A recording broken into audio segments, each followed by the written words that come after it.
Hi hello welcome back to my channel. അപ്പോൾ ഇന്ന് നല്ല അടിപൊളി ഒരു ഇറച്ചിപ്പത്തിൻ്റെ റെസിപ്പി ആയിട്ടാണ് വന്നിട്ടുള്ളത്. നമുക്ക് നോമ്പിലൊന്നും ഒഴിച്ചുകൂടാൻ പറ്റാത്ത ഒരു സ്നേക്കാണല്ലോ ഇറച്ചിപ്പത്തിൽ. അപ്പോൾ നമുക്കിങ്ങനെ സിമ്പിളായിട്ട് നല്ല ടേസ്റ്റി ആയിട്ട് ഉണ്ടാക്കിയെടുക്കാൻ വേണ്ടി നോക്കാം കേട്ടോ. അപ്പോൾ നല്ല അടിപൊളി റെസിപ്പിയാണ്, എല്ലാം ട്രൈ ചെയ്ത് നോക്കുക. ഇഷ്ടമായി ലൈക്ക് ചെയ്യാൻ, സബ്സ്ക്രൈബ് ചെയ്യാൻ, ഷെയർ ചെയ്യാൻ, കമൻറ്റ് ഒന്നും മറക്കരുത്. നമുക്ക് വീട്ടിലോട്ട് പോകാം. അപ്പം നമുക്കിത് ആദ്യം തന്നെ ഒരു കുക്കറിലേക്ക് 1/4 കിലോ ബീഫ് ഇട്ട് കൊടുക്കാം കേട്ടോ. നല്ല എല്ലില്ലാത്ത ബീഫാണ് നമ്മളിതിൽ എടുക്കാൻ വേണ്ടിയിട്ട്. ഇല്ലെങ്കിൽ നമുക്കൊരു 1/4 ടീസ്പൂണോളം മഞ്ഞൾ ഇട്ട് കൊടുക്കാം, 2 ടീസ്പൂണോളം മല്ലിപ്പൊടി ഇട്ട് കൊടുക്കാം, ഒരു 3/4 ടീസ്പൂണോളം കാശ്മീരി ചില്ലി പൗഡർ ഇട്ട് കൊടുക്കാം. അതിന് കൂടുതൽ നമുക്ക് ഒരു 1/4 ടീസ്പൂണോളം ഗരം മസാല ഇട്ട് കൊടുക്കാം. ഇതിലേക്ക് നമുക്ക് 1/2 ടീസ്പൂണോളം ജിഞ്ചർ ഗാർലിക് പേസ്റ്റും കൂടി ഇട്ട് കൊടുക്കാം കേട്ടോ. ഇനി നമുക്ക് ഇതിനാവശ്യമായിട്ടുള്ള ഉപ്പും കൂട്ടി കൊടുക്കാം കേട്ടോ.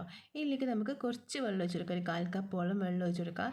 എന്നിട്ട് നന്നായിട്ട് മിക്സാക്കി എടുത്തിട്ട് നമുക്കിത് അടച്ച് വെച്ചിട്ട് നന്നായിട്ട് ബീഫ് വേവിച്ചെടുക്കാം കേട്ടോ. ഇപ്പം നമ്മളെ ബീഫ് അടിപൊളിയായിട്ട് വെന്ത് വന്നിട്ടുണ്ട് കേട്ടോ. അപ്പം നമ്മളെ ബീഫ് നമുക്ക് വേണമെന്നുണ്ടെങ്കിൽ നമ്മൾ ഈ വേവിക്കുന്നതിന് മുമ്പ് തന്നെ ചെറിയ ചെറിയ പീസാക്കിയിട്ട് നമുക്ക് ഇതൊന്ന് കട്ട് ചെയ്തിട്ട് കൊടുക്കാം കേട്ടോ. അല്ലാന്നുണ്ടെങ്കിൽ നമുക്ക് വേവിച്ചതിന് ശേഷം നമുക്ക് കൈവച്ചിട്ട് ഇതൊന്ന് പിച്ചിയെടുക്കാം. അപ്പോൾ നമ്മൾ മിക്സിയിൽ അടിക്കണ്ട കേട്ടോ. മിക്സിയിൽ ഇട്ട് കഴിഞ്ഞാൽ നന്നായിട്ട് അരിഞ്ഞ് ഒഴിക്കുന്ന തീരെ ടേസ്റ്റ് ഉണ്ടാവില്ല കേട്ടോ നമുക്ക് കഴിക്കുന്ന സമയത്ത്.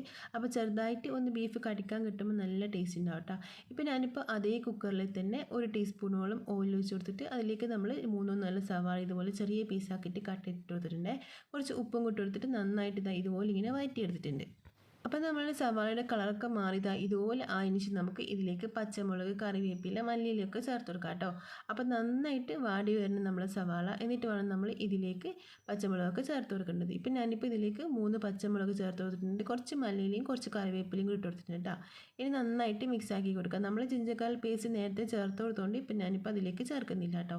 ഇനി നമ്മളിതാ ബീഫ് ഇതിലേക്ക് ഇട്ട് കൊടുക്കുക. ബീഫ് നമ്മൾ വേവിച്ചിട്ട് അത് ചെറിയ പീസാക്കി ഞാൻ കൈ വെച്ച് തന്നെ ഒന്ന് ഇതാക്കി കൊടുക്കുക കേട്ടോ.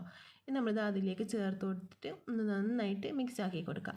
ഇനി നമുക്കിതാ ഇതിലേക്ക് ഒരു 1/2 ടീസ്പൂണോളം കുരുമുളക് ഇട്ട് കൊടുക്കാം കേട്ടോ. കുരുമുളക് നിങ്ങൾക്ക് വേണമെന്നുണ്ടെങ്കിൽ 1/4 ടീസ്പൂൺ ഇട്ട് കൊടുത്താൽ മതി. പക്ഷേ നമ്മൾ കുരുമുളക് നല്ലോണം ഇട്ട് കൊടുത്തു കഴിഞ്ഞാൽ നല്ല ടേസ്റ്റ് ഉണ്ടാകും നമ്മുടെ മസാല. അപ്പോൾ നമുക്ക് വേണമെന്നുണ്ടെങ്കിൽ ഇതിന് പച്ചമുളക് ഇടുന്ന സമയത്ത് അതിൻ്റെ അളവൊന്ന് കുറച്ച് കൊടുത്താൽ മതിയേ. ഇനി നന്നായിട്ട് മിക്സ് ആക്കി കൊടുക്കുക. ഇപ്പം നമ്മൾ അടിപൊളി മസാല റെഡി ആയിട്ടുണ്ട്. ഇനി നമുക്ക് ഫ്ലെയിം അങ്ങ് ഓഫ് ചെയ്തിട്ട് ഇതൊന്ന് അടച്ച് വെക്കാം കേട്ടോ. ഇനി ഇതാ നമുക്ക് ഒരു പാത്രത്തിലേക്ക് 2 കപ്പ് ഗോതമ്പ് പൊടി ഇട്ട് കൊടുക്കാം കേട്ടോ. ഇനി ഇതിലേക്ക് നമുക്ക് ഗോതമ്പ് പൊടി 2 കപ്പ് ഇട്ടതിന് ശേഷം 1 കപ്പ് മൈദയും ഇട്ട് കൊടുക്കാം.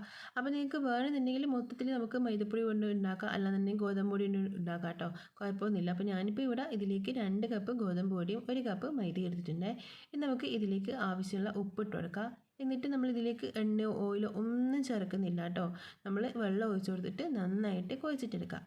അപ്പോൾ ഇത് ഏകദേശം നമ്മൾ ചപ്പാത്തിയൊക്കെ കുഴച്ചെടുക്കുന്നുണ്ടല്ലോ, ആ രീതിക്ക് തന്നെ ആട്ടോ കുഴച്ചെടുക്കുന്നത്. ആ രീതിക്ക് നല്ല സോഫ്റ്റായിട്ട് തന്നെ കുഴച്ചിട്ടെടുക്കുക. അപ്പോൾ ഇതിലേക്ക് നമുക്ക് ചൂടുവെള്ളമൊന്നും ചേർക്കേണ്ടില്ല കേട്ടോ. സാധാ പച്ചവെള്ളം തന്നെ ചേർത്തിട്ട് നല്ല രീതിക്ക് നന്നായിട്ട് നമ്മൾ ചപ്പാത്തിയൊക്കെ കുഴച്ചെടുക്കുന്ന പോലെ നല്ല സോഫ്റ്റായിട്ട് ഞങ്ങൾ കുഴച്ചെടുത്താൽ മതി കേട്ടോ. ഇപ്പോൾ ഇത് നമ്മൾ അടിപൊളിയായിട്ട് കുഴച്ചെടുത്തിട്ടുണ്ട്. ഇത് റെസ്റ്റ് ചെയ്യാൻ വേണ്ടി മാറ്റി വെക്കേണ്ട ആവശ്യമൊന്നുമില്ല. നമുക്ക് ഇത് ഇപ്പം തന്നെ ബോൾസ് ആക്കിയിട്ട് പരത്തിയെടുക്കാം കേട്ടോ. ഇതാ കുറച്ച് മാവ് എടുത്തിട്ട് അതൊരു ബോളാക്കി വെച്ചിട്ട് നമ്മളിത് നന്നായിട്ട് നമുക്ക് ചപ്പാത്തിയൊക്കെ പരത്തുന്ന ആ രീതിക്ക് തന്നെ നന്നായിട്ട് പരത്തിയിട്ടെടുക്കാം.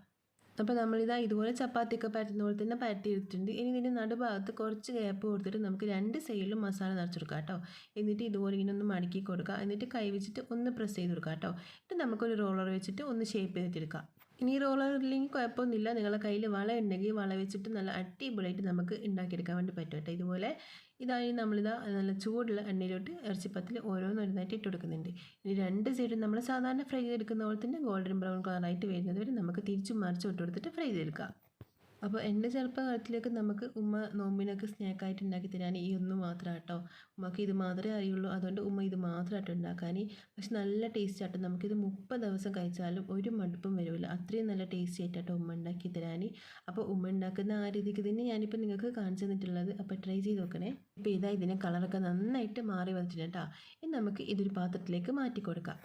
അപ്പോൾ നല്ല ടേസ്റ്റ് ആയിട്ട് നമുക്കിത് സിമ്പിളായിട്ട് ഉണ്ടാക്കിയെടുക്കാൻ വേണ്ടി പറ്റുന്ന നല്ല അടിപൊളി ഇറച്ചിപ്പത്തിൻ്റെ റെസിപ്പി ആയിട്ടോ കാണിച്ചു തന്നിട്ടുള്ളത്. അപ്പോൾ ട്രൈ ചെയ്ത് നോക്കണേ, നല്ല ടേസ്റ്റ് ആട്ടോ. ഇത് ഒരു തവണയെങ്കിൽ നമ്മൾ ഇതുപോലെ ഉണ്ടാക്കിയെടുക്കുക. അപ്പോൾ നമ്മൾ ബീഫ് ഒരിക്കലും മിക്സിയിൽ ഇട്ടിട്ട് അടിച്ചെടുക്കാനേ പാടില്ല കേട്ടോ.